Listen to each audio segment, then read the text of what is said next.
તો આપણે લોટ શેકવા માટે આપણે જો દેશી ઘી લીધું છે, તો હવે આપણે 2 ચમચી નાખીએ તો આપણો મસ્તીનો લોટ શેકાઈ ગયો છે, સેજ લાલ થઈ ગયો છે, તો એવો જ આપણે શેકાવા દેવાનો. તો આપણે દેશી ગોળ લીધો છે, એટલો કોરો લોટ હોય એ મિક્સ થઈ જાય ત્યાં સુધી આપણે એને બનાવવાનું છે. તો હેલો યુટ્યુબ ફેમિલી, કેમ છો બધા? મજામાં થઈશો તો મજામાં જ રહેવાનું. આજની નવી રેસીપીમાં તમારા બધાનું હાર્દિક સ્વાગત છે. અને આજે આપણે બનાવવાનું છે સુખડી.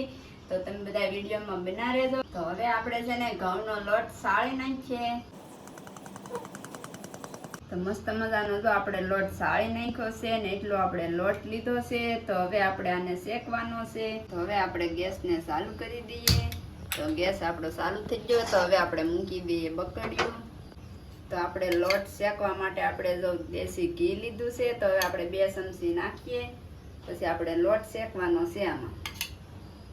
હમણાં તો આપણે લોટ શેકવા માટે એટલું જ ઘી નાખવાનું છે, પછી આપણે લાટ નાખશું. તો આપણું ઘી ગરમ થઈ ગયું છે. તો બહુ લાટ આપણે ઘીને ગરમ નહીં થવા દેવાનું. તો હવે આપણે નાખી દઈએ લોટ.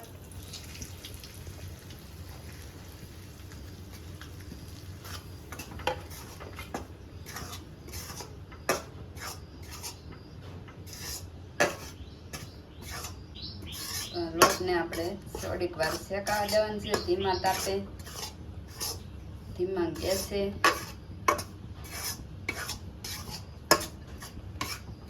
તો આપણો મસ્તીનો લોટ શેકાઈ ગયો છે, સેજ લાલ થઈ ગયો છે. તો એવો જ આપણે શેકાવા દેવાનો, બહુ અતિશય લાલ નહીં થવા દેવાનો. તો હવે આપણે આને ડીશમાં લઈ લઈએ.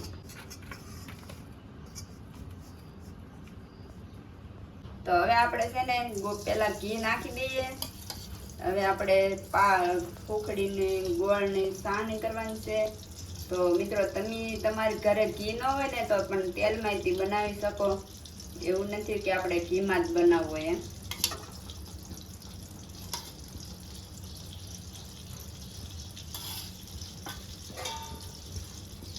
આપણે દેશી ગોળ લીધો છે એટલો.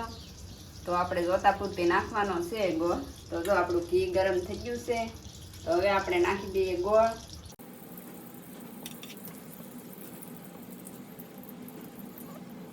ધીમા ગેસે આપણે બહુ ફૂલ ગેસ નહીં રાખવાનો, ધીમો રાખવાનો. પછી પાછું નગર ઘી આપણું બહુ અતિશય ગરમ થઈ જાય, એટલે આપણે ધીમો ગેસ રાખેલો છે.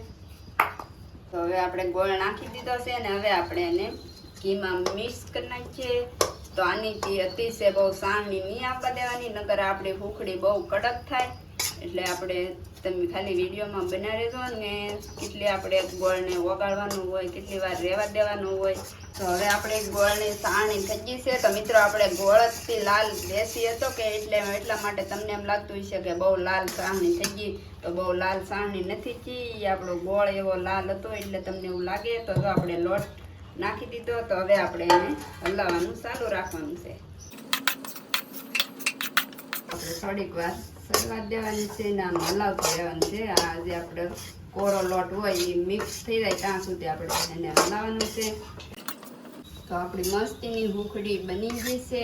તો હવે આપણે એને નીચે ઉતારી લેવાની છે.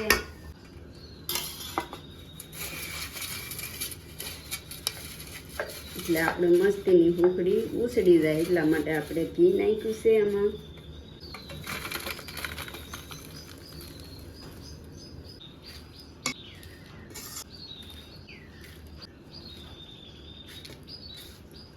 તો આપણી ભૂખડી મસ્તીની બની ગઈ છે.